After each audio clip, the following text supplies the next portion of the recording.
Hello dear student, my name is Manish Prajapati and start करते हैं हमारी आज की क्लास। देखो बच्चों, जैसा आप सभी को पता है कि भाई हम यहाँ पे अपना परसेंटेज चैप्टर पढ़ रहे थे भाई।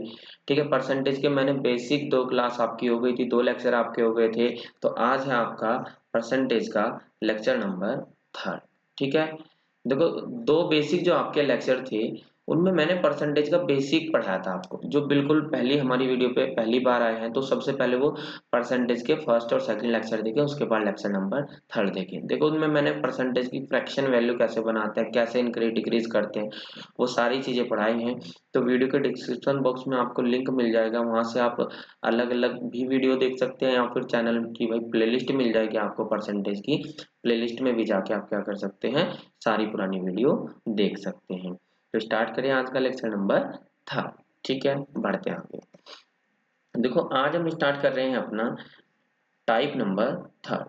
देखो बिल्कुल ध्यान से समझेंगे, बहुत ज्यादा इंपॉर्टेंट है, बहुत ज्यादा इंपॉर्टेंट है आपका। ठीक है भाई, देखो टाइप नंबर 3 का है आपका नाम, मैंने यहाँ पे मेंशन कर दिया। टाइप नंबर 3 है आपका ए इंटू बी इक्वल टू सी। देखो मैं टाइप नंबर 3 को आपको 3 केस में कराऊंगा, केस ए, केस बी, केस सी। तो बहुत लंबा टाइप है ये, और उम्मीद करता हूँ कि आज की क्लास में हमारा कंप्लीट हो जाएगा। ठीक है, देखो टाइप नंबर 3 में मैंने लिखा ए इंटू बी इक्वल टू सी। अब देखो आप यहाँ पे ध्यान से समझना, ये कोई मैंने फॉर्मूला नहीं लिखा है, ये मैंने एक सिर्फ जनरल फॉर्म लिखे हैं कि भाई बहुत सारे आपके फॉर्मूले ऐसे होते हैं जो इस फॉर्म के ऊपर बेस होते हैं। कहने का मीन्स कि भाई बहुत सारे फॉर्मूले ऐसे हैं जब दो चीजों की मल्टीप्लाई करके कोई तीसरी चीज आपको रिजल्ट मिलती है। जैसे फॉर एग्जांपल, जैसे मैं फॉर्मूला लिखता हूँ लेंथ इंटू ब्रेथ बराबर क्या हो गया, एरिया। देखो दो चीजों की मल्टीप्लाई की और तीसरी चीज आपको रिजल्ट में मिल गई। ठीक है, जैसे मैंने लिखा स्पीड इंटू टाइम बराबर क्या होता है आपका, डिस्टेंस। ठीक है, और एक और इम्पोर्टेंट फॉर्मूला, देखो मैं आपको रटाऊंगा नहीं, मैं आपको डायरेक्ट याद करा दूंगा। वैसे तो सीधा सीधा आपने पढ़ा है कि प्राइस इंटू कंजप्शन बराबर होता है आपका एक्सपेंडिचर। ये सबसे ज्यादा इंपॉर्टेंट है, इस पर क्वेश्चन पूछता है। देखो ये फॉर्मूला आए कहाँ से, सारे आपको याद हैं, बचपन से याद है। जैसे बचपन में आप दुकान पे जाते हो या आप भी दुकान पे जाते हो तो भैया से पूछते हो कि भैया चीनी लेनी है, वो कहेगा कि भाई चीनी का जो रेट है वो है 50 रुपए किलो। रेट कितना है, 50 रुपए की 1 किलो। मैंने कहा एक महीने में आपके घर में 5 किलो चीनी लगती है। ठीक है, तो एक महीने में 5 किलो चीनी लगती है, 1 किलो चीनी 50 रुपए की, तो 5 किलो कितने की हो गई, 250 रुपए की। यानी आपका खर्चा कितने का होगा, 250 रुपए का। कैसे निकाला होगा भाई, 1 किलो 50 रुपए की, तो 5 किलो कितनी, मल्टीप्लाई 5 कितना होगा, 250 रुपए का खर्चा। यानी हो गया प्राइस। ठीक है, और ये आपकी कंजप्शन कितनी खपत कर पा रहे हो आप, ये होगा आपका एक्सपेंडिचर। हिंदी में भी लिख सकते हो इसको, हिंदी में होता है मूल्य गुना खपत बराबर हो गया आपका खर्चा। ठीक है, देखो मैथ्स की कोई लैंग्वेज नहीं होती है, वैसे तो मैथ्स बाईलैंग्वेज ही चलता है आपका। ठीक है, कोई ऐसी खास लैंग्वेज नहीं होती, बस समझ के चलना। ठीक है, तो देखो एक और फॉर्मूला होता है जब हम टाइम एंड वर्क पढ़ेंगे, वहां पे होता है एफिशिएंसी इनटू टाइम बराबर क्या होता है आपका वर्क। ये भी कोई रटने वाली बात नहीं है। देखो एफिशिएंसी होता है एक दिन में किया गया कार्य या फिर यूनिट टाइम में किया गया कार्य। ठीक है, मैं कहता हूँ कि भाई आप एक दिन में 5 काम करते हो, तो फिर मैंने कहा कि चलो भाई आप एक दिन में 5 रोटी खाते हो, तो 4 दिन में कितनी खाओगे, 20 खाओगे। मल्टीप्लाई यानी एक दिन का काम 5 रोटी, 4 दिन का 20, तो 5 गुने 4 बराबर 20। वही एक 5 क्या हो गया एफिशिएंसी, 4 क्या होगा टाइम, और 20 क्या हो गया आपका वर्क। यानी टोटल काम कितना गया, टोटल रोटी कितनी खाई। यानी कहने का मतलब ये 4 फॉर्मूले हैं, बाकी इनसे अलग भी बहुत सारे फॉर्मूले आप कैसे बन सकते हैं जो ए इंटू बी इक्वल टू सी के फॉर्मूले में। तो देखो आज का स्टार्ट करेंगे, सबसे पहले हम अपना केस नंबर। देखो केस नंबर क्या है समझते हैं। केस नंबर ए आपका जब when when c is constant, when c is constant। अब ये c is constant का मतलब क्या है, देखो मैंने यहाँ पे फॉर्मूला लिखा था भाई आपका a into B equal to C. मैं कह रहा हूँ कि जो ये आपका c है अगर वो कांस्टेंट हो जाए, यानी ये बिल्कुल नियत हो जाए, हम इसमें कोई भी चेंज ना करें, तो हम अगर ए में चेंज करेंगे, ए को बढ़ाएंगे तो बी हमारा कम हो जाएगा, और भाई बी को घटाएंगे हम, बी को कम करेंगे तो यानी हमारा ए क्या हो जाएगा, सॉरी ए को कम करेंगे तो बी क्या हो जाएगा, बढ़ जाएगा। सर कुछ समझ में यहाँ आपने क्या बोल दिया, देखो नहीं समझ में मैं समझाता हूँ ये क्या चीज है। ठीक है, देखो भाई जैसे मैं लिखता हूँ यहाँ पे, मैंने कहा एक छोटे से एग्जाम्पल से समझना। मैंने कहा कि भाई आज आप शॉप पे गए दुकान वाले के पास, आपने कहा कि भैया चीनी दे दो। उसने कहा कि भाई चीनी है आपकी 40 रुपए किलो, चीनी है आपकी 40 रुपए किलो। और भाई आपकी मम्मी ने आपको लेके भेजे हैं 200 रुपए, आपकी मम्मी ने भेजे हैं 200 रुपए लेके कि भाई 200 रुपए की चीनी लेके आ जाओ। तो भाई 200 रुपए की चीनी, 40 रुपए किलो चीनी है, तो कितनी लेके आओगे? 5 किलो। मैंने फॉर्मूला तो नहीं बताया। यानी भाई मैंने कहा कि 40 रुपए किलो चीनी है, 5 किलो चीनी लेके आ गए, कितने रुपए की लेके आए? 200 रुपए की। क्लियर? अब मैं कह रहा हूँ कि भाई जो आपकी चीनी है उसका प्राइस बढ़ गया, आपको अगले दिन फिर मम्मी ने, 1 महीने बाद फिर मम्मी ने आपको 200 रुपए दिए और कहा कि भाई इस बार फिर चीनी लेके आओ। लेकिन जब आप दुकान पे गए, दुकान पे जाके आपने कहा भैया चीनी दे दो, दुकानदार ने भाई अब की बार जो प्राइस है वो बढ़ गया, अब चीनी हो गई आपकी 50 रुपए किलो। ये मैं बात कर रहा हूँ प्राइस की। अब चीनी हो गई आपकी 50 रुपए किलो। और भाई पैसे आपके पास फिर 200 ही रुपए थे। पैसे कितने थे? 200। पहले 200 में आ रही थी आपकी 5 किलो चीनी, लेकिन अब 200 में 50 रुपए की, तो अब कितने किलो चीनी लेके आओगे? 4 किलो चीनी, सीधी सी बात है। तो मैंने यहाँ पे क्या किया, देखिए हो गया प्राइस इंटू कंजप्शन बराबर क्या हो गया आपका? एक्सपेंडिचर। तो मैंने यहाँ पे क्या किया, जो एक्सपेंडिचर है अगर वो आपका कांस्टेंट हो जाए, यानी अगर आपका एक्सपेंडिचर, तो यही तो था वो ए इंटू बी इजकल टू सी, यानी ए इंटू बी इजकल टू सी। सी कुछ नहीं है, सी का मतलब है जो भी दो चीजों को मल्टीप्लाई करके रिजल्टेंट आता है। यहाँ पे रिजल्ट क्या था आपका? एक्सपेंडिचर। तो मैं कह रहा कि अगर आपका एक्सपेंडिचर कांस्टेंट हो जाए तो क्या होगा? देखो अगर, अब सीधी सी बात है, अगर प्राइस बढ़ गया, प्राइस क्या हुआ आपका? बढ़ गया, तो सीधी सी बात है, देखो कंजप्शन क्या कर दिया आपने? कम कर दी, 5 से क्या कर दिया है? 4 किलो कर दिया है। भाई एक नॉर्मल कॉमन सेंस की बात आप डेली लाइफ में भी यूज करते हो। मैं कह रहा हूँ आज पेट्रोल के दाम है 100 रुपए लीटर। आज पेट्रोल है 100 रुपए लीटर, और आपकी फैमिली ने 1 महीने के खर्चे के आपको 1000 रुपए देते हैं, बस बाइक पे खर्चा करने का 1000 रुपए। और पेट्रोल है 100 रुपए लीटर, तो आज कितना खरीद लोगे आप 1 महीने में? 10 लीटर पेट्रोल खर्चा करोगे, सीधी सी बात है। लेकिन मैं कहूँ कि कल के समय में पेट्रोल 200 रुपए लीटर हो जाए, लेकिन आपका जो खर्चा है वो बिल्कुल फिक्स है। आपकी जो फैमिली है आपका जो खर्चा दे रही है वो 1000 रुपए देंगे आपको, लेकिन पेट्रोल का प्राइस बढ़ गया, आज हो गया प्राइस 200 रुपए। तो क्या अब भी आप 10 लीटर पेट्रोल खर्च करोगे? नहीं करोगे ना। अब आप कितना करोगे? 5 लीटर पेट्रोल खर्चा। यानी जैसे ही प्राइस बढ़ गया आपने कंजप्शन क्या कर दिया? कम। लेकिन साइड में कंडीशन क्या है? आपका एक्सपेंडिचर क्या होना चाहिए? कांस्टेंट। ये उन्हीं बच्चों के लिए है, यानी हमारे लिए ये है कि भाई अगर हमारा खर्चा है कांस्टेंट, तो हमारा खर्चा कांस्टेंट, अगर किसी भी चीज का प्राइस बढ़ेगा तो हम कंजप्शन कम कर देंगे। बाय चांस आज पेट्रोल 20 रुपए लीटर हो जाए तो हम भाई कंजप्शन क्या करेंगे? बढ़ा देंगे, क्योंकि हमारा खर्चा है कांस्टेंट। एक और एग्जांपल समझाता हूँ। जैसे मैंने कहा कि भाई अभी जैसे मैंने कहा कि भाई आम है, आप आम खाते हैं भाई सब। आज के समय में जो आम है वही 200 रुपए किलो है। आप भाई 1 महीने में अपने फल के ऊपर 500-600 रुपए 1 महीने के फल खा लेते हो आप। तो आप भी आज आम जैसे 200 रुपए किलो है, तो आप आज भी 10 किलो आम लेके आ रहे हो अपने घर? नहीं ना। 1 किलो 2 किलो आम खाओगे। लेकिन जैसे ही आम का सीजन आएगा भाई आम क्या हो जाएंगे? सस्ते हो जाएंगे, आम हो जाएंगे 10 रुपए किलो। और जब आम 10 रुपए किलो हो जाएंगे, आपका खर्चा वही है 500 रुपए का, तो अब कितने? अब 50 किलो आम आएंगे आपके 10 रुपए में। यानी अगर खर्चा कांस्टेंट है तो प्राइस बढ़ेगा, कंजप्शन कम कर दो। प्राइस कम होगा तो कंजप्शन क्या कर दो? बढ़ा दो। बस कंडीशन याद रखना, खर्चा क्या होना चाहिए? कांस्टेंट। क्लियर भाई सभी को? केस ए। तो यहाँ पे एक चीज देखो, देखो अगर प्राइस का मैं यहाँ पे रेशो निकालू, प्राइस 40 से बढ़ के 50 हो गया, तो कितना है रेशो? प्राइस का रेशो है 4:5। तो कंजप्शन का रेशो कितना हो गया? 5:4। यानी यहाँ से एक बात समझ में, अगर प्राइस का रेशो 4:5 है, प्राइस का रेशो 4:5 है, और मैंने कहा जो एक्सपेंडिचर है वो आपका कांस्टेंट होना चाहिए, तो आप सीधा सीधा क्या कर देंगे? कंजप्शन उसका उल्टा 5:4। क्योंकि जो एक्सपेंडिचर है देखो वो क्या हो रहा है? सेम 5 × 4 कितना हो रहा है? 20। और 5 × 4 कितना हो रहा है? 20। देखो एक्सपेंडिचर क्या हो गया? सेम। मेरी बात क्लियर? देखो क्वेश्चन से समझाता हूँ भाई, कंप्लीट क्वेश्चन में किस तरीके से कहेगा वो, परसेंटेज में किस तरीके से कहेगा, ये तो मैंने एग्जांपल से समझा है। जैसे वो कहते कि भाई जो चीनी है, जो आपका शुगर है, वो कह देगा कि भाई शुगर का जो प्राइस है, शुगर का प्राइस 25% बढ़ गया, 25% बढ़ गया। तो कहेगा तो बताओ एक परिवार को अपनी खपत कितनी कम करनी चाहिए, अपनी कंजप्शन कितनी डिक्रीज करनी चाहिए, ताकि एक्सपेंडिचर में कोई चेंज ना हो, so that there is no change in its expenditure. सबसे पहले कभी भी ऐसा क्वेश्चन आ जाए तो आप देखना भाई, प्राइस कंजप्शन एक्सपेंडिचर का क्वेश्चन पूछा है तो सबसे पहले आप लिख लो, पहले एक दो क्वेश्चन लिख के करेंगे, फिर डायरेक्टली भी सिखा दूंगा। प्राइस इंटू कंजप्शन बराबर क्या लिखेंगे? एक्सपेंडिचर। देखो दो कंडीशन बनती हैं, एक बिफोर, पहले की कंडीशन, ठीक है, पहले आप क्या लेके आ रहे थे, और एक नाउ, अब की कंडीशन की, अब क्या है प्राइस। तो देखो उसने खुद से कहा कि प्राइस 25% बढ़ गया। सबसे पहले इसकी फ्रैक्शन वैल्यू पे जाएंगे, 25% होता है 1/4।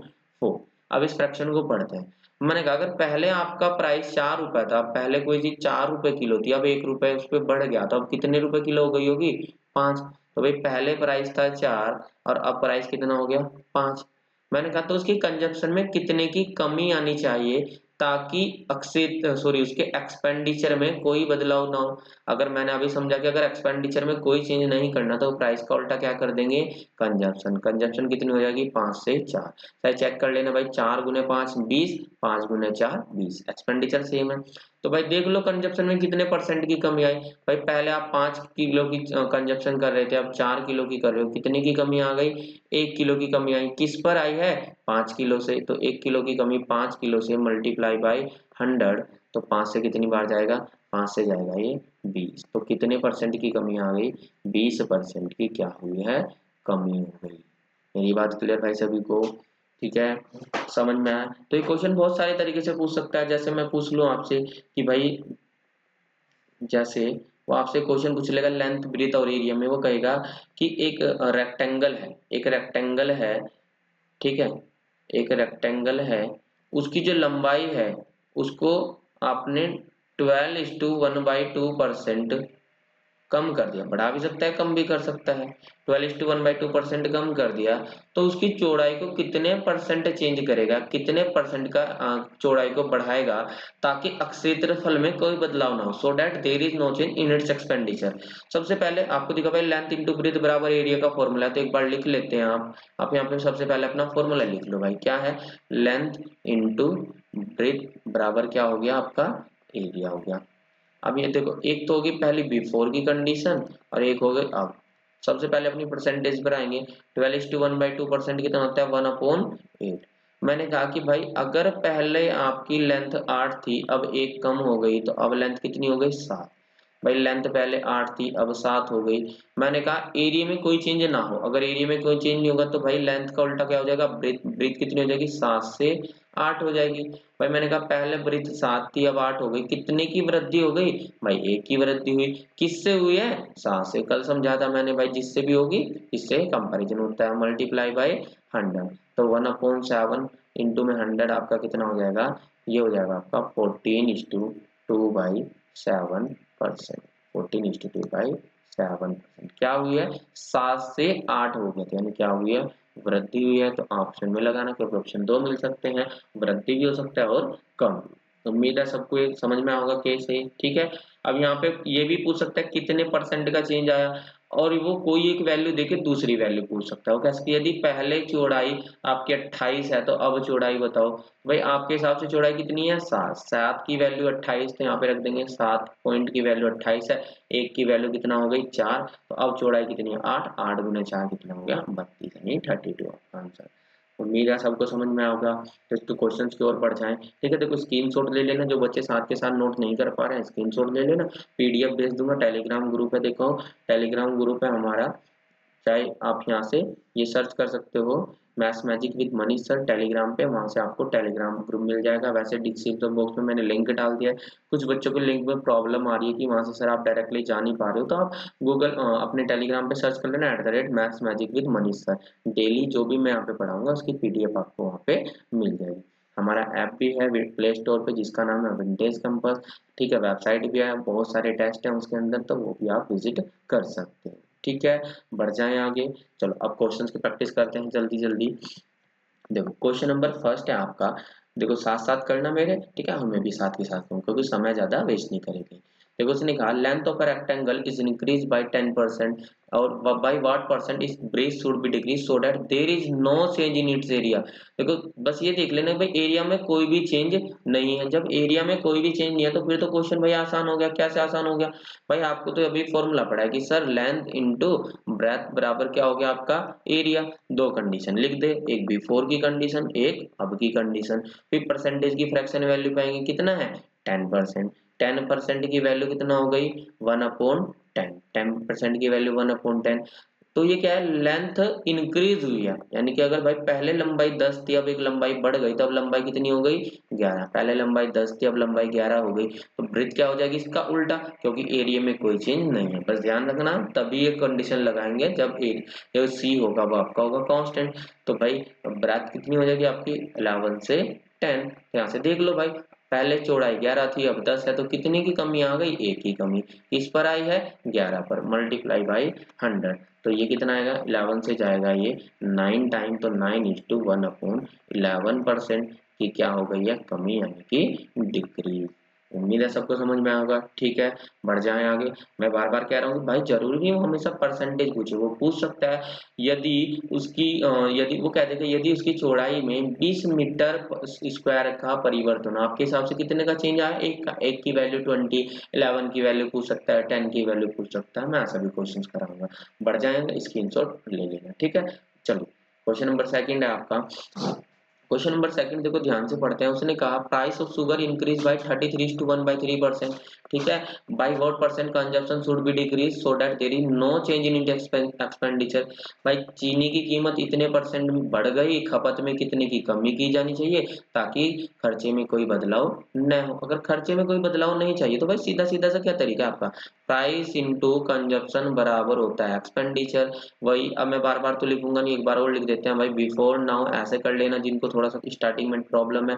33:1/3%, इसकी वैल्यू हो गई 1/3। पहले प्राइस 3 था, एक बढ़ गया, अब कितना हो गया 4। तो पहले 3 था, अब हो गया 4। तो भाई कंजप्शन क्या हो जाएगा इसका उल्टा, क्योंकि एक्सपेंडिचर सेम है, तो 4 से 3। देख लो कितने की कमी आई, एक की किस पर, 4 पर, इंटू में 100। तो 1/4 की वैल्यू कितना होती है 25%। वो भी क्या हो गया 4 से 3 हो गया, यानी क्या हुई है, कमी हुई है, डिक्रीज हुआ। क्लियर भाई, उम्मीद है सबको समझ में आ रहा होगा। बढ़ जाए आगे क्वेश्चन नंबर थर्ड पर। देखो क्वेश्चन नंबर थर्ड, देखो इसने कहा पेट्रोल के दाम में इतने परसेंट की बढ़ोतरी हो गई, इंक्रीज हो गया इतना। भाई किस तरह के कार चालक को पेट्रोल की खपत में कितने प्रतिशत की कमी करनी चाहिए, वही पूछा है कि भाई कंजप्शन कितने परसेंट उसकी डिक्रीज करनी चाहिए, रिड्यूस करनी चाहिए, ताकि उसके खर्चे में कोई भी बदलाव ना हो। ठीक है, जब खर्चे में बदलाव नहीं आएगा तो भाई सीधा सीधा फिर वही है कि भाई प्राइस कंजप्शन एक्सपेंडिचर। भाई अब की बार फ्रैक्शन वैल्यू देखते हैं क्या दिखा है, देखो ध्यान से सुनना। मैंने बताया भी कल शायद या नहीं बताया, देखो कभी भी इस तरीके से वैल्यू आ जाए ना, तो कुछ 66.66 होता है आपका, 66 सही 2/3%। अगर आप इसको 66.66 से लेके सोल्व करके फ्रैक्शन वैल्यू निकालोगे, कभी नहीं निकाल पाओगे, क्योंकि ये एनसोन तक बढ़ता जा रहा है, तो इसका एग्जैक्ट वैल्यू कभी नहीं निकलेगी। लेकिन अगर आप इस वैल्यू को इसमें चेंज कर लोगे तो इसकी वैल्यू तो आपको पता है कितने होते हैं 2/3, तो क्वेश्चन आसान हो जाएगा। मैंने कहा प्राइस 3 था, 2 बढ़ गया, तो प्राइस कितना हो गया 5। 3 से 2 बढ़ गया 5। अब बार बार नहीं मैं ये वाली चीजें लिखूंगा बिफोर नाउ, बस समझ जाना। कंजप्शन इसका उल्टा कितना, 5 से 3। देख लो कितने की कमी आई, 2 की कमी आई, किस पर आई इस बार, 5 पर आई, इंटू में 100। तो 2/5, 5 से गया कितनी बार 20, और 2 × 20 कितना हो गया 40%। क्या हो गया है आपका डिक्रीज। समझ में आया सभी को, बिल्कुल क्रिस्टल क्लियर। ठीक है, बढ़ जाए आगे, तो जल्दी जल्दी बढ़ते हैं आगे। अब करते हैं इसका केस बी। ठीक है, नोट करते चलना साथ के साथ। देखो केस बी की ओर आते हैं भाई आपके।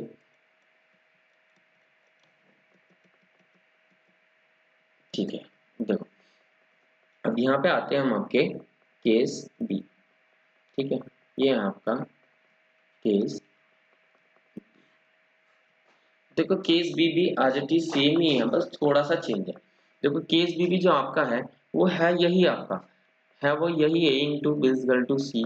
फॉर्मूले सारे आपको याद हो गए होंगे। पहला फॉर्मूला क्या होता है इस पर, एक फॉर्मूला होता है प्राइस इंटू कंजप्शन बराबर होता है आपका एक्सपेंडिचर। एक फॉर्मूला होता है आपका लेंथ इंटू ब्रेथ बराबर होता है आपका एरिया। फिर मैंने लिखा था स्पीड इंटू टाइम बराबर होता है डिस्टेंस। और मैंने एक और लिखा था एफिशिएंसी इंटू टाइम बराबर क्या होता है आपका वर्क। तो इन्हीं सब फॉर्मूले पर आपका क्वेश्चन बनेगा। अब की बार क्वेश्चन में क्या होगा, अब की बार यहाँ पे सी कांस्टेंट नहीं होगा। अब की बार सी कांस्टेंट नहीं होगा। अब की बार कोई भी दो वैल्यू आपको दे सकता है और तीसरी वैल्यू आपसे पूछ सकते हैं। देखो क्वेश्चन में आपको देखना, इनमें टोटल आपकी 3 वैल्यू है। इन 3 वैल्यू में से कोई भी दो वैल्यू आपको देगा और तीसरी वैल्यू आपसे पूछ लेगा। देखो मैं एक आपको एग्जांपल से समझाता हूँ, बहुत जल्दी से क्लियर हो जाएगा। देखो वही मैं पेट्रोल वाले के एग्जांपल लेता हूँ। जब तक आपका खर्चा कांस्टेंट था। मैंने कहा कि भाई आप हम सब एक मिडिल क्लास फैमिली से हैं, हमारा खर्चा बिल्कुल फिक्स है वही 1000 रुपये, ठीक है। 100 रुपये लीटर पेट्रोल था तो हम कितना खर्च कर रहे थे, 10 लीटर पेट्रोल खर्चा कर रहे थे। लेकिन सब हमारे जैसे थोड़ा ही है भाई, किसी के पास बहुत ज्यादा पैसा है, उसको प्राइस से कोई मतलब नहीं है, समझ में आया। यानी कि उसका जो एक्सपेंडिचर है, उसके खर्चे पे कोई बाउंडेशन नहीं है। वो 1000 का भी खर्चा कर सकता है, वो 2000 का भी कर सकता है, वो 5000 का, उसको खर्चे से कोई मतलब नहीं, खर्चा उसका अनलिमिटेड हो सकता है कितना भी। और भाई अगर खर्चा किसी का भी कांस्टेंट नहीं है, भाई खर्चा कितना भी कर सकता है, तो भाई इसके लिए क्या होगा। मैंने कहा अगर वो प्राइस उसका बाई चांस 100 से 200 रुपये लीटर पेट्रोल हो गया, तो वो हमारी तरह 5 लीटर पेट्रोल में नहीं खर्चा करेगा। वो कहेगा कि भाई चाहे 100 की जगह 200 जाए चाहे 300, भाई मैं तो 10 लीटर पेट्रोल खर्चा करूंगा, मैं और 12 लीटर पेट्रोल खर्चा करूंगा, क्योंकि खर्चा क्या है उसका, कोई आपका कांस्टेंट नहीं है, उसका खर्चा अनलिमिटेड हो सकता है। मेरी बात समझ में आया। तो एक कंडीशन ऐसी भी हो सकता है जब खर्चा कांस्टेंट ना हो, या फिर जब सी कांस्टेंट ना हो। अगर सी कांस्टेंट नहीं होगा तो कोई भी दो वैल्यू आपको देगा और तीसरी वैल्यू पूछ लेगा। भाई वो आपको दे सकता है कि प्राइस 20% बढ़ गया और उसकी भाई कंजप्शन 10% बढ़ गई, बताओ खर्चे में क्या होगा। प्राइस भी बढ़ा दिया, कंजप्शन भी बढ़ा दिया, तो सीधी सी बात है एक्सपेंडिचर बढ़ेगा। पूछ लेगा बताओ भाई एक्सपेंडिचर में कितना चेंज आया। क्लियर मेरी बात। देखो एक एग्जांपल से समझ लेते हैं। अब की बार जैसे उसने कह दिया कि भाई जो पेट्रोल है, उसका जो प्राइस है, पेट्रोल का प्राइस 20% बढ़ गया, 20% बढ़ गया। जब मैं ऊपर का सिंबल लगाऊंगा बढ़ गया, नीचे का लगाऊंगा तो घट गया। और उसने कह दिया जो कंजप्शन है, एक मालिक ने कंजप्शन भी 10% बढ़ा दी, तो भाई कॉमन सेंस की बात है एक्सपेंडिचर बढ़ेगा ही बढ़ेगा। तो उसने पूछा बताओ एक्सपेंडिचर में बताओ कितने परसेंट का चेंज है, तो क्वेश्चन तो उसी तरीके से करना है, ठीक है। अब की बार क्या करना है, प्राइस इंटू कंजप्शन बराबर क्या है, एक्सपेंडिचर। तो भाई प्राइस 20%, 20% की वैल्यू कितना हो गई, 1/5। सी 10%, 10% होता है 1/10। वही दो कंडीशन बनेगी, एक कंडीशन बिफोर की और एक कंडीशन अब की, वही दो कंडीशन। बस पढ़ना आना चाहिए फ्रैक्शन। मैंने कहा अगर पहले प्राइस 5 था, 1 रुपया बढ़ गया, प्राइस कितना हो गया 6। तो पहले प्राइस था 5, अब प्राइस हो गया 6। तो अब की बार जो कंजप्शन है वो उल्टा नहीं करेंगे, क्योंकि कंजप्शन दिया है उसने, तो कंजप्शन भी यही रख देंगे। तो मल्टीप्लाई, कंजप्शन पहले 10 की थी, अब 1 की कंजप्शन बढ़ गई, अब कंजप्शन कितने की, 11 की। घटता तो भाई माइनस कर देते, बढ़ेगा तो प्लस करेंगे। पहले कंजप्शन 10 की थी और अब कितने लीटर की है, 11 लीटर। तो भाई यहाँ से देखो पहले खर्चा 10 × 5, पहले कितने रुपए खर्चा कर रहे थे आप, 50 रुपए का। अब कितने करो, 11 × 6, 66 रुपए का खर्चा कर रहे हो। भाई पहले आप 50 रुपए का खर्चा करते थे, अब 66 का, तो खर्चा बढ़ गया। कितना खर्चा बढ़ा है, आपका खर्चा बढ़ गया 16।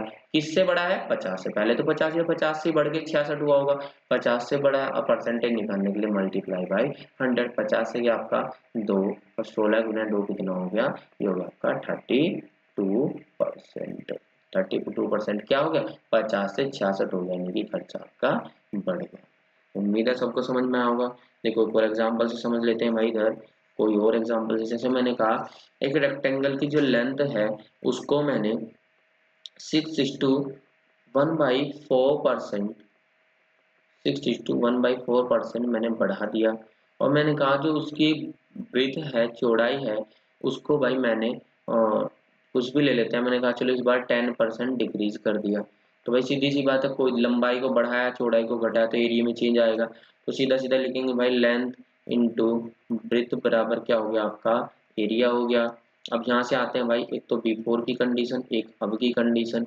इसकी वैल्यू कितना होती है भाई, 6 × 4 = 24, 25 डिवाइड बाई 4। मैंने कहा था अगर नहीं आती तो निकाल लो, लेकिन कॉपी पेन का यूज मत करो, दिमाग से निकालो। 6 × 4 = 24, 25/4 इंटू में 100, 25 से गया 100, 4 तो 1/16 आ जाएगी। समझ में आया। मेरे हिसाब से तो याद हो जानी चाहिए, नहीं हुई तो बात साथ के साथ निकाल लेना। 10% 1/10 हो जाएगा। मैंने कहा लंबाई पहले 10 थी, एक बढ़ा दी, सॉरी पहले 16 थी, एक बढ़ा दी, अब कितनी हो गई, 17 हो गई। तो पहले 16 थी, अब कितनी हो गई है, अब हो गई 17। ठीक है, शायद मार्कर थोड़ा सा ना अटक अटक के चल रहा है, मैं इसको चेक कर लूंगा एक बार। ठीक है, अब ब्रीथ मैंने कहा कम हो गई, मैंने कहा पहले ब्रीथ 10 थी, अब एक कम हो गई, तो अब कितनी हो गई, अब ब्रीथ हो गई आपकी 9।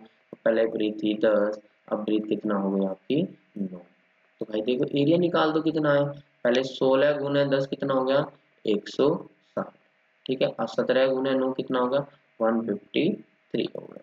अब देख लो भाई कितने की कमी आई, 160 से तो 7 की कमी आ गई, किस पर, 160 पर। ठीक है, मल्टीप्लाई बाई 100। ठीक है, मल्टीप्लाई बाई 100, जीरो से जीरो कैंसिल आउट, ये बन गया आपका, ठीक है। ये मैं 2 से काट देता हूँ, ये 8 टाइम जाएगा, 2 से काटूंगा ये 5 टाइम जाएगा, 5 इंटू 7 आ जाएगा 35, अपन डिवाइड में आ जाएगा 8, 8 से कितनी बार जाएगा, 8 से जाएगा 4 टाइम, 4:3/8%, 4:3/8%। क्लियर भाई। तो आपने बता दिया कि उसके एक्सपेंडिचर में कितने परसेंट का चेंज है। क्लियर। अब देखो जरूरी नहीं हर बार परसेंटेज चेंज ही पूछेगा, इस बार मैं ऐसे भी क्वेश्चन दूंगा, मैं दे दूंगा। वो ऐसा दे सकता है कि एक रेक्टेंगल की लंबाई इतनी बढ़ गई, चौड़ाई इतनी कम हो गई, यदि पहले उसका एरिया इतना था तो अब बताओ। आपके हिसाब से पहले एरिया इतना, ठीक है, आपके हिसाब से पहले एरिया 160, क्वेश्चन के हिसाब से इतना, एक की वैल्यू निकालना और अब बता देना। वो जरूरी नहीं हर बार ऐसा ही, वो दे सकता है यदि एरिया में इतने का डिफरेंस है आपके हिसाब से 7 का क्वेश्चन के अकॉर्डिंग इतने का, इस तरीके के क्वेश्चन भी आ सकते हैं। क्लियर भाई सभी को, बेसिक क्लियर हुआ। बढ़ जाए आगे। देखो अब जल्दी जल्दी इसके भी क्वेश्चंस की प्रैक्टिस कर लेते हैं। देखो क्वेश्चन नंबर फर्स्ट पे आते हैं। देखो क्वेश्चन नंबर फर्स्ट है आपका, उसने कहा कि एक length of a rectangle decrease हो गई 30%, अब ब्रेथ इंक्रीज हो गई 35%। तो भाई इंक्रीज पूछा उसके एरिया में, वही लेंथ इंटू ब्रेथ बराबर क्या हो गया आपका एरिया हो गया। तो लेंथ में देखो भाई जल्दी जल्दी में एक फ्रैक्शन वैल्यू लिख लेंगे, 30%, 30% 3/10, और ब्रीथ में क्या हो गया 35%, 35%, 35/100, 5 से गया ये, और 5 से गया सॉरी 7 टाइम, 5 से गया 7, 5 से गया 20, 7/20 बढ़ेगा घटेगा देख लेंगे। भाई जो लंबाई है वो कम हो गई है और जो चौड़ाई है वो बढ़ गई है। ये कम हो गई यानी 10 थी, 3 कम हो गई तो कितनी हो गई 7, पहले 10 थी अब कितनी हो गई 7। और भाई ये मैंने कहा ये क्या हो गया, ये हो गई बढ़ गई, पहले 20 थी अब 7 बढ़ गई, अब कितनी हो गई 27। तो पहले 20 थी अब 7 बढ़ गई, अब कितनी हो गई आपकी 27। तो भाई ये कितना हो गया, ये हो गया आपका 20 गुना 10 हो गया 200। अगर देखो 27 गुना 7 है, देखो छोटी छोटी कैलकुलेशन भी साथ के साथ सिखाते चलूंगा मैं। 27 गुना 7 है तो भाई डायरेक्ट तो आप इसकी मल्टीप्लाई नहीं कर सकते, पहले 20 गुना 7 कर दो, 20 गुना 7 140, 7 गुना 7 49, 140 प्लस 49 तो कितना होगा 189।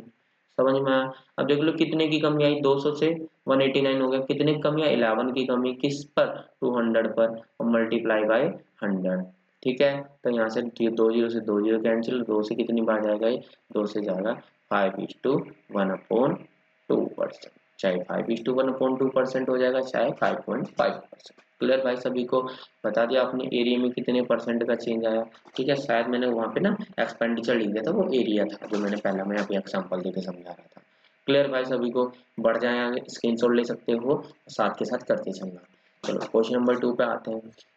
देखो क्या ये भी इसी तरीके का है, उसने कहा प्राइस प्राइस दिया है टिकट का इंक्रीज हो गया 40%, नंबर ऑफ विजिटर यानी वही कंजप्शन 10%, तो इनकम यानी कि एक्सपेंडिचर, अरे वही तो है, प्राइस इंटू कंजप्शन बराबर क्या होता है एक्सपेंडिचर।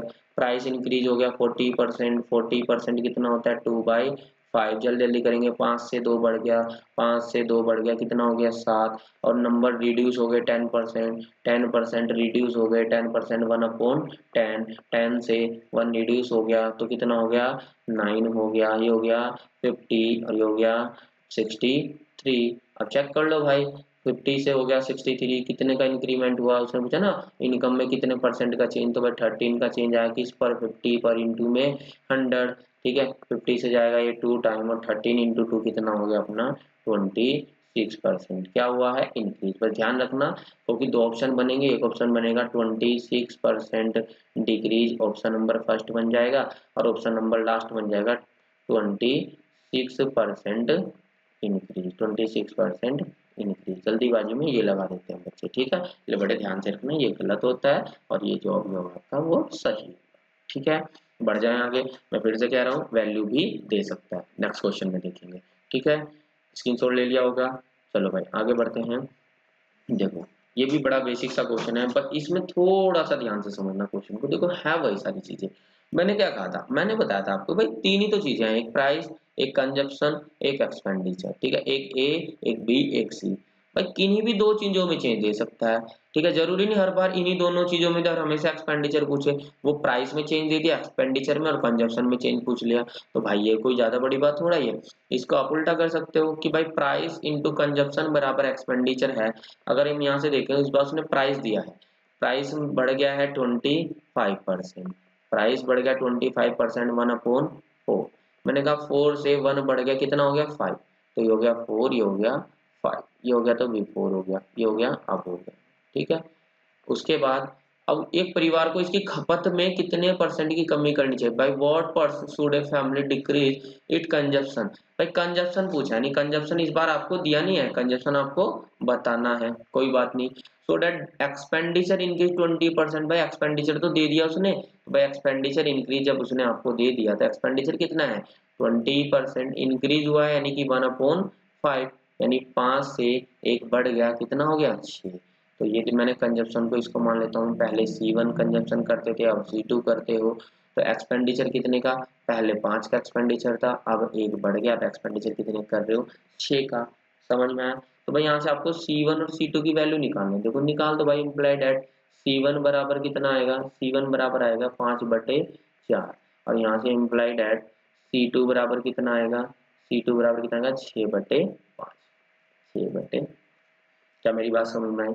तो भाई आपको पता चल गया कंजप्शन पहले इतने की थी, अब इतने की, तो आपको देखना है इनमें डिफरेंस, इनमें कितने का डिफरेंस है, किस पर इंटू में 100 में, ये ऐसे ही तो अगर बाई चांस में डायरेक्ट देते हैं भाई, C1 अगर मैं आपको दे दूं 20, ठीक है, और यहाँ से C2 की वैल्यू आ जाती है आपकी 25, तो आपके लिए कितना आसान हो जाता है, आप कहते हैं कि सर 5 की कम वृद्धि हो गई किस पर, 20 पर इंटू में 100, यही तो करते, समझ में आया? लेकिन अब एक बात समझो आप, अरे भाई भले ही फ्रैक्शन में आ गए तो फ्रैक्शन में सिखाता हूँ मैं आज आपको कि फ्रैक्शन में जल्दी से कैसे करते हैं। ठीक है, फ्रैक्शन में डिफरेंस को कैसे फाइंड आउट करते हैं, देखो समझना, एक ही क्वेश्चन से आपको क्लियर हो जाएगा। देखो मैं यहाँ पे लिख देता हूँ, मैंने लिखा कलर चेंज कर लेते हैं, देखो मैंने लिखा यहाँ पे आपका C1 की वैल्यू मैंने लिख दिया, C1 है आपका 5/4, और मैंने लिख दिया C2 है आपका 6/5।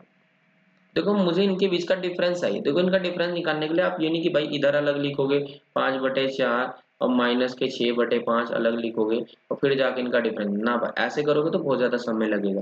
सबसे पहले सिखाता हूँ कि कौन सी वैल्यू बड़ी कौन सी वैल्यू छोटी, ये देखना सिखाऊंगा, फिर इनकी वैल्यू लेना सिखाऊंगा। देखो सबसे पहले क्या करेंगे, इसके हर की मल्टीप्लाई इसके अंश के साथ करें, इसके डिनोमिनेटर की मल्टीप्लाई इसके न्यूमिनेटर के साथ, 5 × 5 ये तो हो गया आपका 25, और इसकी यहाँ से मल्टीप्लाई यहाँ पे 6 × 4 ये हो गया आपका 24। तो अब यहाँ पे हल्का सा लिख दो, मैंने कहा भाई ऊपर वाली वैल्यू 25 है, नीचे वाली वैल्यू 24 है, तो 25 - 24 कितना बचा 1, 25 - 24 1, और भाई नीचे का जो एलसीएम होता है वो कितना आएगा 4 × 5, एलसीएम आएगा 4 × 5, तो निकाल लिया अपने डिफरेंस। दोबारा समझना डिफरेंस कैसे निकालेंगे, 5 × 5 25, ऊपर की फ्रैक्शन बन गई 25, 4 × 6 24, नीचे की फ्रैक्शन बन गई 24, तो ऊपर 25 से नीचे 24, तो 25 - 24 1, लेकिन नीचे तो भाई हर तो रहेंगे, एलसीएम रहेगा 4 × 5 20, 1/4/5 की कमी आई किस पर आई है 5/4 पर, तो 5/4 पर मल्टीप्लाई बाय 100। ठीक है, अब देखो 4 से 4 कैंसिल आउट हो गया, 5 ये 100 है, ये सॉरी 5 × 5 25, तो ये इम्प्लाइड एट ऐसे भी लिख सकते हो आप 1/25, भाई इसकी मल्टीप्लाई यहाँ पे कर देंगे इंटू में 100। ठीक है, अब 25 से 100 कितनी बार जाएगा आपका 4 बार, तो सीधा सीधा कितना जाएगा 4%। क्या हुआ है 25 से 24 हो गया, यानी 4% क्या हुआ है डिक्रीज। समझ में आया भाई सभी को? देखो कैलकुलेशन समझ में आई है भाई, यहाँ भी तो यही करते, देखो 5 की मल्टीप्लाई 5 में, हमने वही किया 5 की मल्टीप्लाई 5 में, यहाँ पे आप करते इसकी मल्टीप्लाई इसमें, इसकी मल्टीप्लाई इसमें, इनकी आपस में मल्टीप्लाई, 5 × 5 25, 6 × 4 24, तो 25 - 24 5 × 4 20, तो कितना था तो 1/20, तो यहाँ भी हमने 1/20 लिखा है। समझ में आया किस पर, ऊपर वाले पर। क्लियर हुई मेरी बात, सभी को समझ में आया, कोई भी डाउट? ठीक है, देखो एक एग्जांपल समझाता हूँ कि भाई मैं आप इसको जल्दी से कैसे कर लेते हैं, नेक्स्ट क्वेश्चन से समझ लेते हैं। ठीक है, स्क्रीनशॉट ले लेना। देखो ये वाला क्वेश्चन करो भाई जल्दी से, ये तो शायद मैंने अभी करा भी दिया है। ठीक है, ये आपके लिए होमवर्क है, बेसिक क्वेश्चन है, ये आपके लिए जल्दी से घर से कर लेना। लंबाई बढ़ा दी 20%, 5 से 6 कर हो गई, चौड़ाई 10% कमी 10 से 9 हो गई, एरिया में बताना है कितना चेंज कर लेंगे भाई। ठीक है, बढ़ जाएंगे, स्क्रीनशॉट ले सकते हो। चलो नेक्स्ट क्वेश्चन पे। हाँ देखो ये वाला क्वेश्चन बढ़िया है, इसमें डायरेक्ट आपको वैल्यू दे दी है। देखो समझते हैं इस वाले क्वेश्चन को कैसे करना है। देखो जैसे उसने कहा चावल की कीमत इतने परसेंट प्राइस बढ़ गया और उसके कारण खर्चा भी दे दिया और उसने कंजप्शन उसने आपको दे दी है, तो फिर वही भाई देखो एक चीज, जैसे मैंने अभी क्वेश्चन कराया कि भाई प्राइस इनटू कंजप्शन तो होता है आपका एक्सपेंडिचर। इस बार फिर प्राइस दिया है, एक्सपेंडिचर दिया है, कंजप्शन पूछी है। चलो भाई निकाल लेते हैं। वही एक तो बिफोर निकालते हैं, पहले कितना था, एक अब निकालते हैं कितनी है। प्राइस देखो 56%। तो मैंने परसों शायद याद हो 56% आज इट इज बताया था, मैंने कहा था किससे काटते हैं, 4 से। 4 से क्या 14, 14 अपॉन में 25। ठीक है, 14 अपॉन में 25। तो भाई वृद्धि हुई है, यानी कि अगर पहले आप 25 रुपए का खर्चा कर रहे थे, अब 14 रुपए बढ़ गए, तो अब आपका खर्चा हो गया 39 रुपए का। और कंजप्शन क्या हो गई, कंजप्शन उसने दिया नहीं है, तो आप कंजप्शन को मान लोगे, यहाँ पे कंजप्शन C1 है, यहाँ पे कंजप्शन आपकी C2 है। और एक्सपेंडिचर, एक्सपेंडिचर कितना दिया है 25%, तो एक्सपेंडिचर भाई 25% है। 25% कितना होता है 1/4। 4 से 1 की वृद्धि आ गई, कितना हो गया 5/4, यानी ये 5 है, ये कितना है 4। समझ में आया भाई। अब यहाँ से देखो C1 की वैल्यू निकालते हैं, C2 की वैल्यू निकालते हैं। ठीक है, अब देखो जैसे मैंने लिखा C1, C1 कितना है 5/25, या इसको मैं काट सकता हूँ, कितना आ जाएगा 1/5। और यहाँ से C2 निकालते हैं, C2 कितना आ गया 4/39। लेकिन इस बार उसने डायरेक्ट तो दिया था, उसने दिया यदि प्रारंभिक खपत, यानी पहले जो उनकी खपत थी, पहले जो कंजप्शन था वो 624 रुपए था।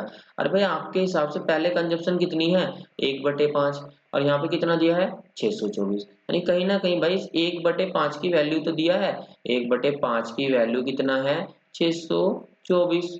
ठीक है, तो एक पॉइंट की वैल्यू कितना आ जाएगी, एक पॉइंट की वैल्यू आ जाएगी 624 गुना 5, 624 गुना 5। तो एक की वैल्यू कितना आ जाएगी 5 गुना 6 30, 3000। 24 गुना 5 कितना होता है 120, तो 3120।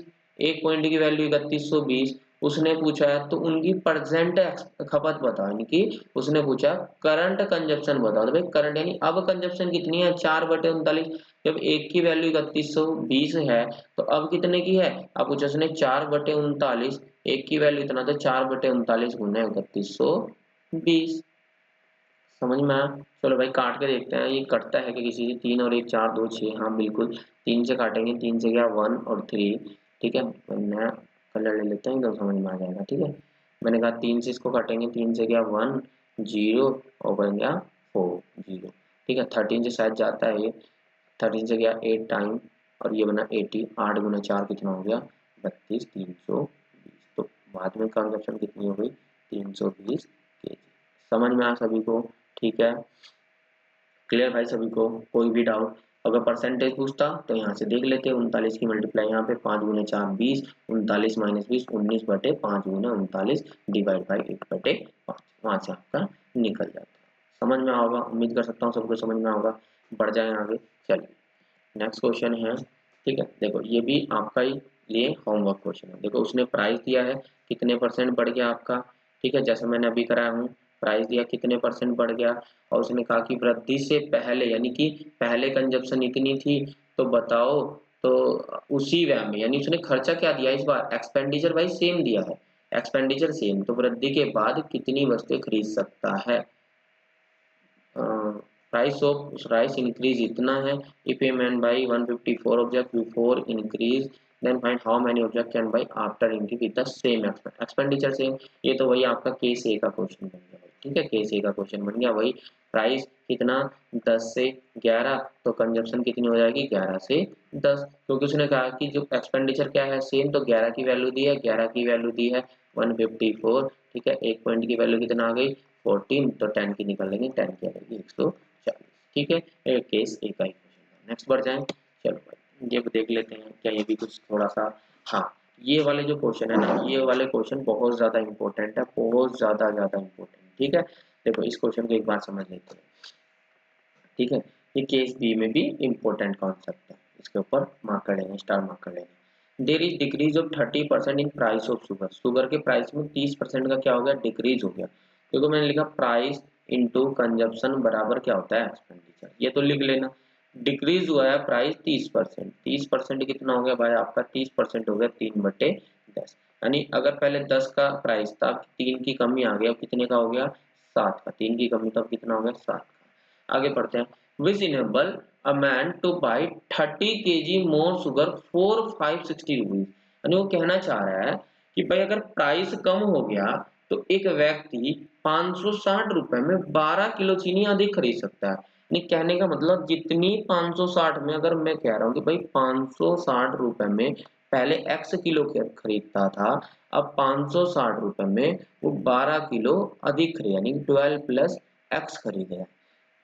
560 में पहले अगर x किलो खरीदता था तो अब 560 में 12 प्लस x खरीदता है, क्योंकि भाई क्या हुआ, प्राइस कम हो गया, यानी 12 किलो प्राइस कम होने के कारण कंजप्शन, यानी कि इसकी कंजप्शन क्या हो गई, 12 किलो बढ़ गई, क्योंकि एक्सपेंडिचर है यहाँ पे सेम। ये केस ए का ही क्वेश्चन है, लेकिन अच्छा क्वेश्चन था इसलिए मैंने यहाँ पे मिसलेनियस में करा दिया, ठीक है। तो भाई एक बात बताओ, यहाँ से एक चीज समझ में आई कि 560 रुपए में 12 किलो अधिक खरीदता है, यानी पहले अगर 560 का खर्चा करता था, अब भी 560, यानी इस बार भी एक्सपेंडिचर क्या है, एक्सपेंडिचर सेम है, कितने का खर्चा कर रहा है, 560। और जब भी कभी एक्सपेंडिचर सेम होता है तो प्राइस का उल्टा क्या हो जाएगी, कंजप्शन। पहले 7 किलो लेके आ रहा था, अब कितनी लेके आ रहा है, 10 किलो। तो भाई पहले आप 7 किलो लेके आ रहे थे 560 रुपए में, अब 10 किलो लेके आ रहे हो, तो कितने किलो बढ़ गई, 3 किलो। लेकिन क्वेश्चन में कितने किलो बढ़ी है, 12 किलो चीनी। 3 की वैल्यू 12 है तो एक पॉइंट की वैल्यू कितना आ गई, 4 किलो चीनी। अगर एक की वैल्यू 4 आ गई तो पहले कितनी लेके आ रहे थे, पहले लेके आ रहे थे आप 7 गुना 4, पहले लेके आ रहे थे आप 28 किलो, और अब कितनी लेके आ रहे हो, 10 गुना 4, अब कितनी लेके आ रहे हो, 40 किलो। समझ में आया, पहले 28 किलो लेके आ रहे थे, अब कितनी चीनी लेके आ रहे हो, अब लेके आ रहे हो आप 40 किलो चीनी। अब भाई एक्सपेंडिचर कितने का कर रहे हो, 560 रुपए का। अब उसने पूछा क्या, find the original price of sugar. भाई ओरिजिनल, ओरिजिनल यानी कि पहले, ओरिजिनल तो भाई यही होगा ऊपर वाला हमेशा ओरिजिनल, और ये तो अब हो गया, ये तो अब का है।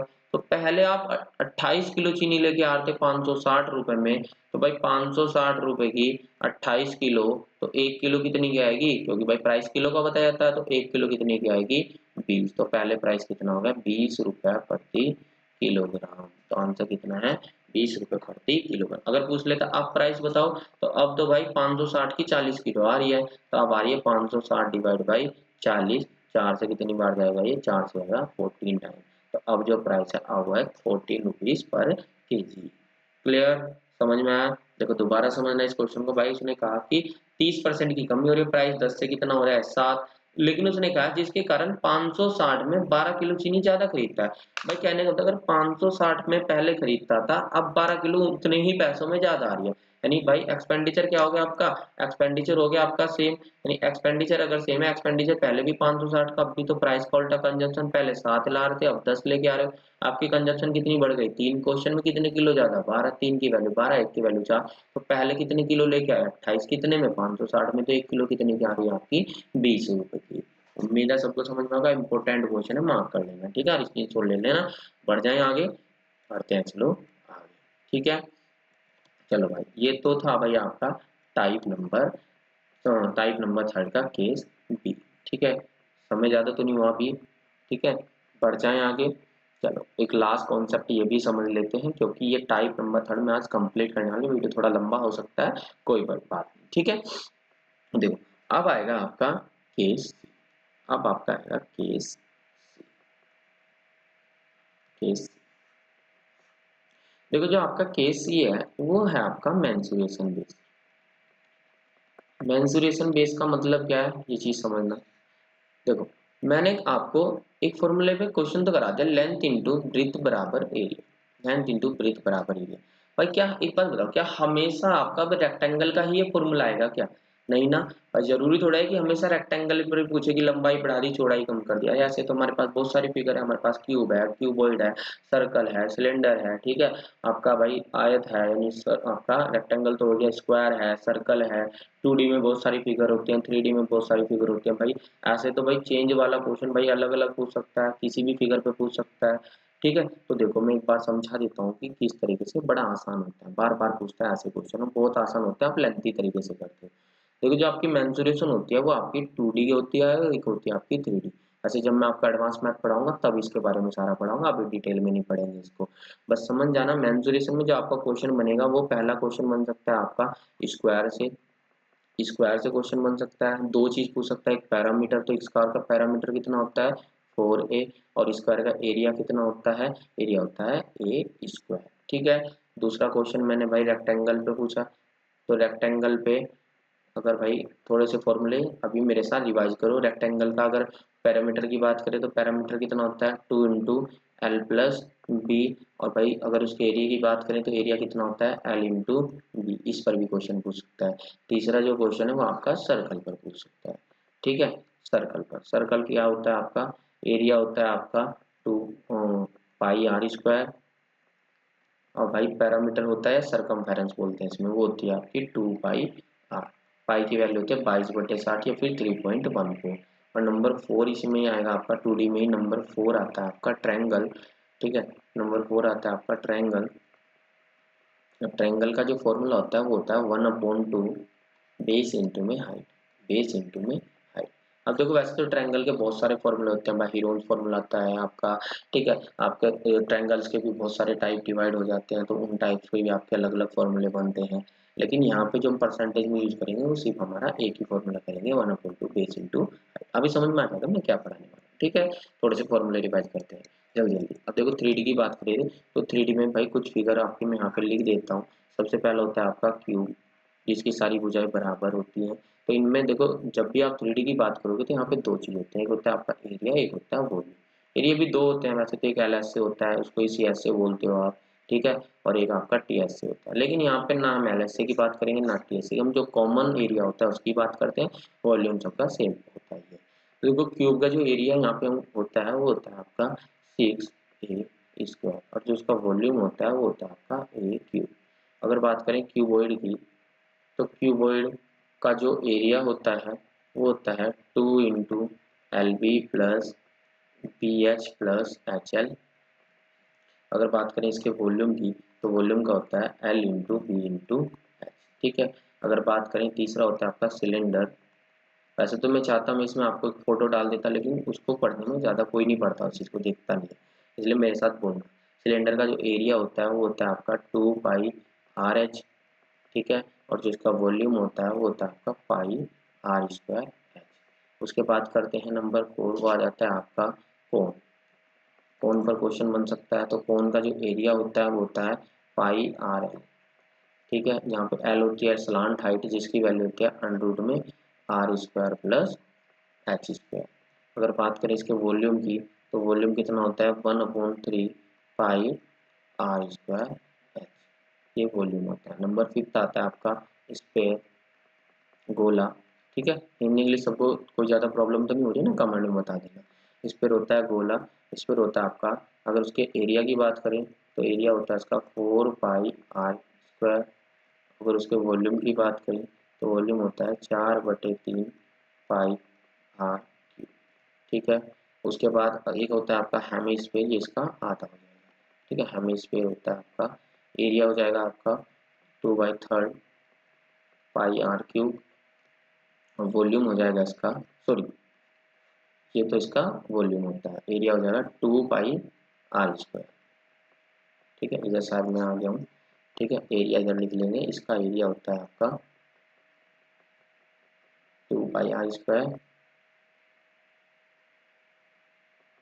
2 पाई आर स्क्वायर, और इसका वॉल्यूम हो जाएगा आपका 2/3 पाई आर क्यूब।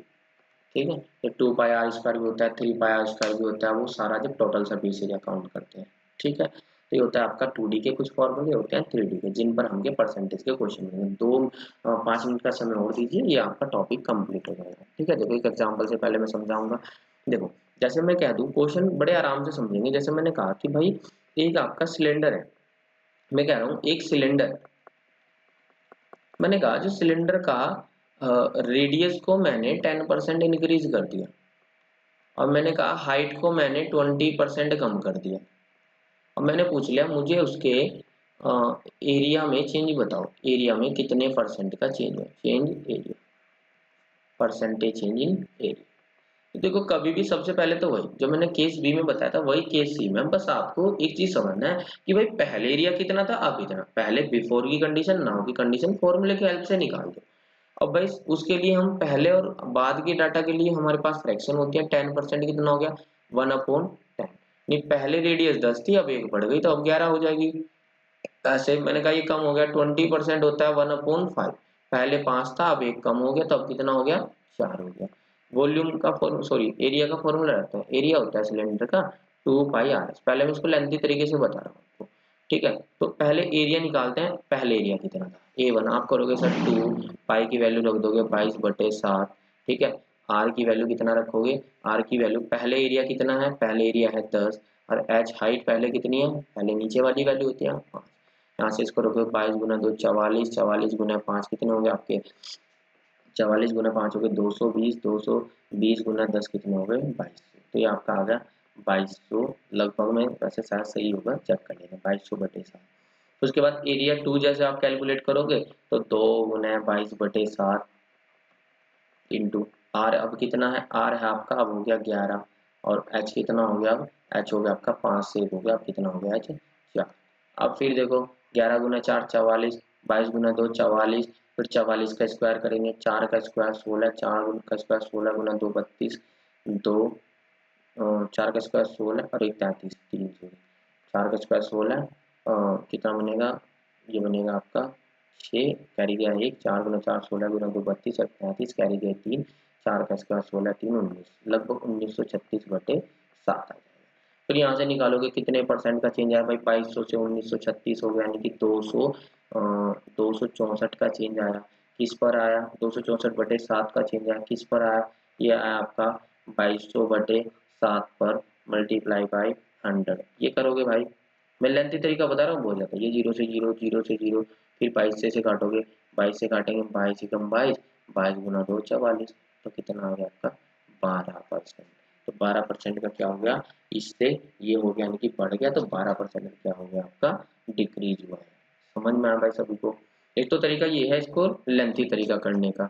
लेंथी तरीका कैसे कि भाई सिलेंडर एरिया में चेंज, तो सबसे पहले आप रेडियस पे जाएंगे, रेडियस 1/10, पहले 10 थी अब 1 कम हो गई तो कितनी हो गई, सॉरी बढ़ गई तो 11, 1/5 पहले 5 था 1 कम हो गया तब कितना हो गया 4। तो एरिया बराबर 2πr/h, तो 2 की वैल्यू, पाई की वैल्यू, आर की वैल्यू, एच की वैल्यू डिफरेंस लेंगे, बता देंगे कितने परसेंट का चेंज है। लेकिन मैं कह रहा हूँ भाई इतना बड़ा क्वेश्चन करने की जरूरत नहीं है। देखो इतना बड़ा क्वेश्चन करोगे तो भाई एग्जाम में तो आप कैलकुलेशन ही करते रह जाओगे। मैंने तो यहाँ 10% दिया, 12:1/2% आ गया, फिर क्या करेंगे। देखो समझना बात ध्यान से, देखो जब भी कभी आप मेंसुरेशन का कोई भी फॉर्मूला लगाओगे, अगर उसमें कोई भी वैल्यू आपकी कांस्टेंट है, देखो यहाँ पे जो 2 और पाई है ये कांस्टेंट है, कांस्टेंट मतलब इसको आप चेंज नहीं कर सकते हो, रेडियस और हाइट तो आप चेंज करोगे, तो भाई ये कांस्टेंट वैल्यू A1 में भी आई, यही वैल्यू A1 में भी आई। जब हमने अगर इनका डिफरेंस निकालेंगे तो ये वैल्यू इसके डिफरेंस में भी आएगी, और निकालेंगे परसेंट की शेयर ऊपर इस पर, तो ये वैल्यू यहाँ पे आएगी, कहीं ना कहीं इससे तो ये कैंसिल आउट होगा ही होगा। यानी यहाँ से एक बात क्लियर ही होगी कि भाई जब भी कभी आपके मेंसुरेशन का कोई भी फॉर्मूला है, तो भाई अगर परसेंटेज चेंज पूछ ले उसमें आपसे, तो भाई वहां पे आपको इसकी जरूरत नहीं पड़ेगी, इसके बिना क्वेश्चन को सोल्व कर सकते हो आपको। जैसे अब इस क्वेश्चन को हम डायरेक्ट करेंगे, आपको पता है कि भाई एरिया का फॉर्मूला होता है 2πr/h, 2πr/h। मैंने कहा 2 पाई का कोई रोल है ही नहीं, तो A1 क्या हो गया, A1 हो गया R1H1, R कितना है 10, H कितना है 5, तो A1 हो गया 10 × 5, ठीक है। अब A2 निकालेंगे, क्योंकि पाई आर का तो कोई मतलब नहीं है, A कितना हो गया 11 × 4 कितना हो गया 44, तो ये लिखेंगे 11 × 4। अब ये कितना बन गया, ये बन गया 50, और ये कितना बन गया 44। देख लो कितने का चेंज आया, 6 का चेंज आया, किस पर 50 पर, मल्टीप्लाई में 100, तो 50 से कितनी बार जाएगा, 50 से गया 2, और 6 × 2 कितना आ गया 12%। समझ में आया, क्लियर। देखो अब दोबारा बढ़ते हैं अपने फॉर्मूले पर। देखो जैसे मैंने यहाँ पे बहुत सारे फॉर्मूले के, यहाँ पे 2 पाई का कोई भी रोल परसेंटेज में नहीं होगा, पाई का कोई भी रोल नहीं रखेंगे। यहाँ पे भी 2 पाई को नेगलेक्ट कर सकते हो, 2/3 पाई को छोड़ दो, यहाँ पे 1/3 पाई को भूल जाना, यहाँ पे 4 पाई को, यहाँ पे 4/3 पाई को, ठीक है। इससे पहले यहाँ पे इस 2 पाई को, इस पाई को, इनका कोई भी रोल नहीं है, ये सिर्फ क्वेश्चन में आपको क्वेश्चन में समय लेने के लिए है, उससे ज्यादा कोई रोल नहीं है। तो सिंपल सा हो गया, क्लियर भाई सभी को मेरी बात, ठीक है। अब जैसे क्वेश्चन में आपको दे दूँ, मैं कह दूँ कि भाई एक कोन है, रेडियस में मैंने कहा 5% बढ़ा, सॉरी मैंने कहा चलो रेडियस इसकी 20% मैंने बढ़ा दी, रेडियस को मैंने 20% बढ़ा दिया, और मैंने कहा हाइट को मैंने 10% कम कर दिया। मैंने पूछ लिया वॉल्यूम में चेंज बताओ, तो वॉल्यूम तो आपको पता है कि भाई कोन, ये मैं कोन की बात कर रहा हूँ। मैंने कहा अगर वॉल्यूम तो होता है 1/3 πr²h, 1/3 लेंगे तो क्वेश्चन बड़ा, इसको हटा दो, तो v बराबर कितना हो जाएगा, v बराबर हो जाएगा r²h। तो पहले v1 निकाल देंगे, v1 r1 कितना हो गया 20 का 1/5, 5 से 1 बढ़ गया तो कितना हो गया 6, और 1/10, 10 से 1 कम हो गया तो कितना हो गया 9। तो 10 इंटू में 5 हो गया, तो r का स्क्वायर, r कितना है 5, तो हो गया 5 का स्क्वायर इंटू में h कितना है 10, तो हो गया 5 गुना 5 25 गुना 10 250, और यहाँ से v2 निकल जाएगा आपका। v2 कितना निकलेगा भाई, अब कितना हो गया आपका, रेडियस हो गई 6, तो रेडियस हो गई 6 का स्क्वायर 36 गुना में कितना हो गया 9, 36 गुना 9 360 माइनस 324 समथिंग 324, एक बार चेक कर लेंगे देखो भाई, ठीक है। उसके बाद देख लेना भाई 250 से ये हो गया इतना बढ़ गया, कितना बड़ा है, ये बढ़ गया है 74, किससे 250 से इंटू में 100, जो भी आपका आएगा आंसर कैलकुलेट कर लेना, समझ में आया। बस ध्यान रखना कभी भी मेंसुरेशन का क्वेश्चन आएगा जो भी कांस्टेंट वैल्यू बनेगी उसका कोई भी रोल नहीं होगा। और एक इंपॉर्टेंट नोट डाल के भी लिख लेना, बिल्कुल लास्ट तक करेंगे तो एक इम्पोर्टेंट नोट भी डाल के लिख लेना यहाँ पे इम्पोर्टेंट, कि भाई अगर आपको क्वेश्चन में देखो, आपने एक बात पता है कि रेडियस क्या होता है d/2। भाई अगर कहीं पर क्वेश्चन में बाय चांस रेडियस ना दे, इस क्वेश्चन में यहाँ पे r की जगह वो d दे देता, r की जगह d दे देता, तो भाई आप क्या करते इसे 20/2 करते। अरे नहीं भाई, r को d रहने दो ना, क्योंकि अगर मैं फॉर्मूले में r/2 करूंगा तो ये 2 फिर क्या बन गया कांस्टेंट, ये 2 कांस्टेंट है, इसका कोई रोल नहीं, यानी इसको मैं d² h भी लिख सकता हूँ, r भी लिख सकता हूँ, यानी r बराबर d को मैं क्या कर सकता हूँ, r बराबर में d को रिप्लेस कर सकता हूँ। समझ में आई मेरी बात, नहीं कभी भी इस तरीके क्वेश्चन आए अगर चाहे रेडियस दे दे तो रेडियस वाला फॉर्मूला रख दो, d हो तो r को d से रिप्लेस कर सकते हो, क्योंकि d/2 है, 2 तो कांस्टेंट है जिसका कोई भी रोल नहीं है। समझ में आया। अगर जैसे मैं क्वेश्चन भाई कह दूं, मैंने कहा रेडियस वो सॉरी मैंने दे दिया आपको डायमीटर, कि डायमीटर 5% बढ़ गया, 5% बढ़ गया, मैंने लिखा सर्कल में बताओ तो सर्कल 2πr, तो यहाँ पे 2πd कर दो, बस इसे r को d से रिप्लेस कर दो, बाकी क्वेश्चन सेम रहेगा। क्लियर। जल्दी जल्दी 2 से 3 क्वेश्चन प्रैक्टिस करते हैं, इस टॉपिक को खत्म कर लेते हैं, ठीक है।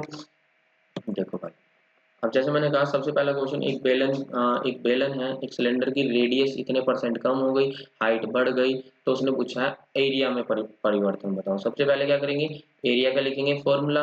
एरिया कितना होता है भाई आपका, एरिया होता है आपका, एरिया होता है आपका किसका, सिलेंडर का। एरिया सिलेंडर कितना होता है 2πr/s, 2π का कोई रोल नहीं है। अब यहाँ से वैल्यू लिखते हैं, r बराबर कितना हो गया 25%, 25% 1/4, यानी पहले 4 1 बढ़ गया तो 5 ऐसे लिख लेंगे।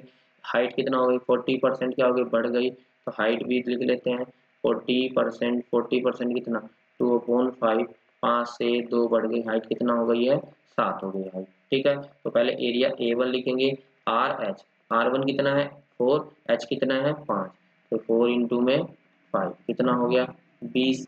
अब A2 लिखते हैं, A2 कितना, अब भाई R कितना हो गया है 5, और ये कितना हो गया है 7, तो 5 गुना 7 कितना हो गया, ये हो गया आपका 35।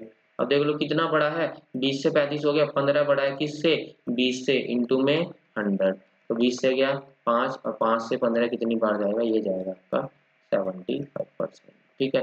सॉरी देखो मैंने यहाँ पे क्वेश्चन है ये यहाँ पे कम ही दिया था, अब मैं क्वेश्चन में वृद्धि लेके कर दिया, ठीक है। तो कोई ज्यादा बड़ी बात नहीं, इस चीज को ज्यादा वो मत सोचो। अगर भाई कमी होगा तो यहाँ पे कितना हो जाएगा 3 हो जाएगा, बाई चांस कमी होता तो यहाँ पे 3 हो जाएगा, यहाँ पे कितना हो जाएगा, यहाँ पे हो जाएगा आपका सॉरी देखो कमी अगर होती है, अगर ये कमी होती है यहाँ पे, तो मैं कमी वाला भी क्वेश्चन कर देता हूँ। यहाँ पे कितना हो जाएगा, ये 5 ना होकर यहाँ पे हो जाएगा 3, ये तो सेम ही रहेगा। मैं कमी से ही क्वेश्चन का आंसर निकाल देता हूँ, नहीं तो बच्चे कंफ्यूज हो रहे हैं कि सर गलती कर दिया आपने, ठीक है। देखो अगर कमी हो गई भाई इसमें तो क्या है, 4 से 1 की कमी तो 3, तो भाई यहाँ तो सही रहेगा, पहले 4 था ये 5 है, तो 4 गुने 5 20, लेकिन अब कितना हो गया 3, तो 3 गुने 7 अब कितना हो गया 21। देख लो 1 की वृद्धि हुई 20 पर इंटू में 100, तो 20 से कितनी बार जाएगा 5, तो आंसर कितना आएगा 5%, ठीक है। कर लेना, समझ में आया सभी को, बिल्कुल क्लियर किया, ठीक है। उम्मीद करता हूँ किसी को कोई डाउट नहीं होगा। देखो एक ये वाला क्वेश्चन है, ये शायद मैंने यहाँ पे ना ये सोल्व कर दिया है, ठीक है। इसको मैं यहाँ पे हटा देता हूँ। आप क्या करना, इस क्वेश्चन को भी एक बार घर जाके ट्राई करना, आंसर बनेगा इसका 40%, आंसर बनेगा इसका सॉरी 40 नहीं 30% बनेगा इसका आंसर, शायद 30%, ठीक है। एक बार इस क्वेश्चन को करना, बाकी इसी के साथ आपका टाइप नंबर थर्ड खत्म हो गया। देखो टाइप नंबर थर्ड के बारे में बात डिटेल में दोबारा से समझ लेते हैं। टाइप नंबर थर्ड के 3 केस होंगे। केस ए इंटू विजिकल टू सी, जहां पर सी कांस्टेंट होगा।